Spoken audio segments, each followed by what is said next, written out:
बिस्मिल्लाहिर रहमानिर रहीम नहमदुहु व नुसल्ली अला रसूलिल करीम अम्मा बाद आऊज़ु बिल्लाहि मिनाश शाइतानिर रजीम बिस्मिल्लाहिर रहमानिर रहीम।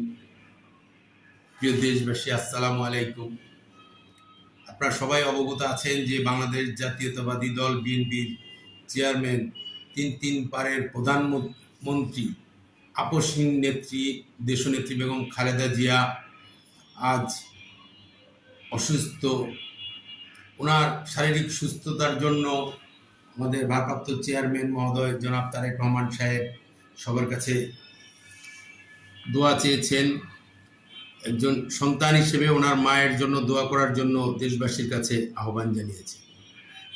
আমরা বাংলাদেশ জাতীয়তাবাদী ওলামা দলের সকল পর্যায়ের সকল নেতৃবৃন্দ, প্রত্যেকটি জেলা, প্রত্যেকটি ইউনিট দেশনেত্রী তিনবারের প্রধানমন্ত্রী বেগম খালেদা জিয়া জন্য আমরা দোয়া করেছি এবং এদেশের আলেম সমাজ, গণ্যমান্য আলেম, ইসলামিক স্কলার, বিভিন্ন রাজনৈতিক দল, বিভিন্ন পেশাজীবী দল, বিভিন্ন প্রতিষ্ঠান প্রত্যেকেই স্ব অবস্থান থেকে দেশের এই আপসহীন নেত্রীর জন্য দোয়া করছেন।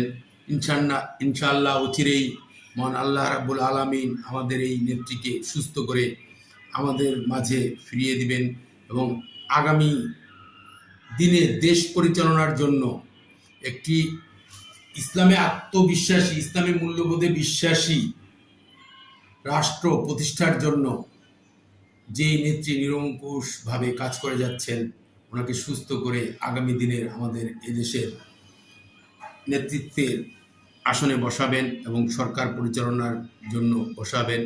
এই জন্য সবাই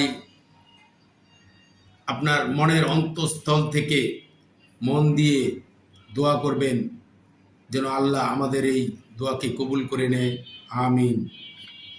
আসসালামু আলাইকুম।